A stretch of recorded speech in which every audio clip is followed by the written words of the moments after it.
Bonjour Océane, il ne manquait plus que vous. Je vais vous présenter à l'équipe. Voici Océane, étudiante en L3 en recherche de stage. Bonjour, alors moi je suis ici parce que je suis intéressée par votre sujet. Par contre, j'aurais quelques questions à vous poser. Oui, vous êtes ici pour discuter du sujet qui porte sur l'étude des flammes turbulentes non prémélangées stabilisées par un swirler. Je suis Nathan, chef d'équipe combustion turbulente. Tout d'abord, pouvez-vous me donner une définition précise de la flamme? Je laisse Gabin, vos collègues postdoc, vous expliquer cela. Alors tout d'abord, il faut savoir qu'il existe deux grands types de flammes. Une flamme de diffusion, qui est une flamme non prémélangée, et une flamme de prémélange. Une flamme est une réaction de combustion vive ayant lieu dans une zone d'épaisseur faible. Elle émet de la chaleur et produit généralement de la lumière. Elle est à l'origine de la production du feu et provient de la combustion. Mais au fait, c'est quoi la combustion? Je vais laisser Axel vous expliquer cela. La flamme provient de la combustion qui est une réaction dégageant de la chaleur entre le dioxygène de l'air et certaines substances solides, liquides ou gazeuses dites combustibles, le dioxygène étant le comburant. Voici l'équation de la réaction de la combustion pour le méthane qui s'écrit sous la forme suivante. À la base, il y a du méthane et du dioxygène sous forme gazeuse, puis après combustion, il en dégage du dioxyde de carbone et de la vapeur d'eau sous forme gazeuse également. Avant et après combustion, il y aura le même nombre d'éléments chimiques, car comme le dit Antoine Lavoisier, rien ne se crée, rien ne se perd, tout se transforme. Donc l'équation s'équilibre. On peut constater qu'avant combustion, il y a un atome de carbone, puis après, il y en a aussi un.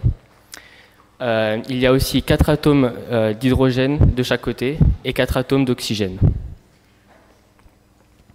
Puis, voici l'équation de la combustion pour un combustible quelconque, qui s'écrit sous la forme suivante, avec les coefficients pour équilibrer l'équation. Vous devrez parler ensuite des deux différents types de flammes, turbulentes et laminaires, avec mon collègue. Mais les deux, ce sont des flammes, c'est pareil, non? Alors non, pas du tout. Il faut savoir que la vitesse d'une flamme augmente lorsque le mélange est soumis à un mouvement turbulent intense. Par exemple, ici, une flamme turbulente, c'est une flamme rapide. Sa vitesse varie entre 2000 et 2300 Reynolds. Pour cette flamme laminaire, qui est une flamme lente, comme une flamme de bougie, sa vitesse avoisine les 1000 Reynolds. Le sujet du stage porte sur les polluants, notamment le CO2 qui est un gaz à effet de serre. Mais au fait, c'est quoi l'effet de serre? Je vous présente un schéma sur l'effet de serre. Vous voyez des rayons solaires arrivant dans l'atmosphère. Parmi ces rayons solaires, il y en a 50% qui vont vers le sol. Sur un sol clair, la lumière émise est totalement réfléchie. Sur sol sombre, par exemple une forêt, le sol chauffé réémet des rayons infrarouges qui seront en grande partie bloqués par l'atmosphère, donc 95%. Cela cause l'effet de serre. Et est-ce que ces gaz ne proviennent que de l'homme? Il y a un effet de serre naturel et nécessaire pour la planète, car sans elle, la température moyenne serait de moins 18 degrés au lieu de 15 degrés, mais se rajoute un effet de serre dû à l'homme. Quels sont les principaux gaz à effet de serre? Les principaux gaz à effet de serre sont la vapeur d'eau, le dioxyde de carbone, donc comme ici on peut voir une voiture, le méthane, donc ici on peut voir l'élevage avec les vaches qui ruminent, et enfin le protoxyde d'azote. Et d'où viennent ces gaz?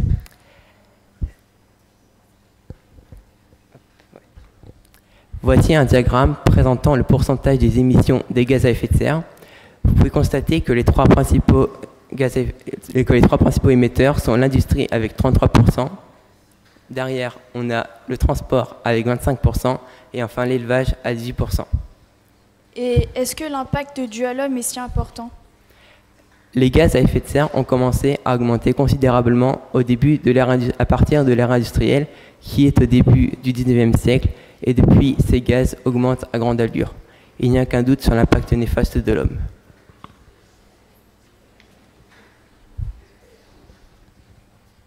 Alors, j'ai eu l'occasion d'assister à l'une de vos expériences suite à une visite au labo lors de la fête de la science, et je me rappelle bien que la flamme se développe à l'intérieur de la chambre de combustion. Et grâce aux fenêtres de visualisation, on peut utiliser la technique de chimiluminescence et avec l'aide d'une caméra rapide, observer le contour de la flamme, comme vous pouvez le voir ici. En dessous de la chambre se trouve une sonde de prélèvement nous permettant d'analyser les gaz.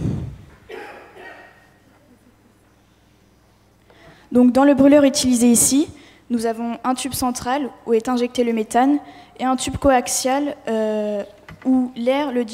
permettant le passage de l'air, du dioxygène et du dioxyde de carbone dans le swirler.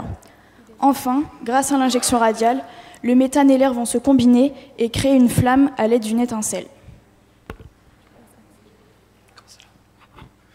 Oui, c'est bien le dispositif que tu vas utiliser pendant ton stage. À présent, je vais vous présenter quelques résultats de nos expériences. Comme vous pouvez le voir sur ce premier graphique qui présente la température en fonction de la richesse du combustible, plus la richesse augmente, plus la température des fumées augmente. Vient ensuite le second graphique qui lui présente la température des fumées en fonction de la dilution en CO2. On constate que plus on dilue en CO2 dans le mélange, plus la température diminue. Suite à cela, nous avons mesuré les polluants à l'aide des analyseurs en fonction de l'enrichissement en oxygène. Les polluants étant les NOx, oxyde d'azote, et le CO, monoxyde de carbone. Par ailleurs, on peut voir que les NOx augmentent avec l'augmentation du taux d'oxygène dans l'air. Alors que dans le même cas, sur le second graphique, la concentration en gaz carbonique diminue jusqu'à atteindre 30%. Mais en quoi le CO et les NOx sont-ils des polluants? Donc d'une part, le monoxyde de carbone est un polluant ainsi qu'un gaz mortel pour l'humain. En effet, pour l'homme, il se fixe sur les globules rouges jusqu'à entraîner sa mort. Quant aux oxydes d'azote, ce sont aussi des polluants pour l'homme ainsi que pour l'environnement. Par exemple, le dioxyde d'azote NO2 est un gaz très toxique, environ 40 fois plus que le monoxyde de carbone pour l'homme.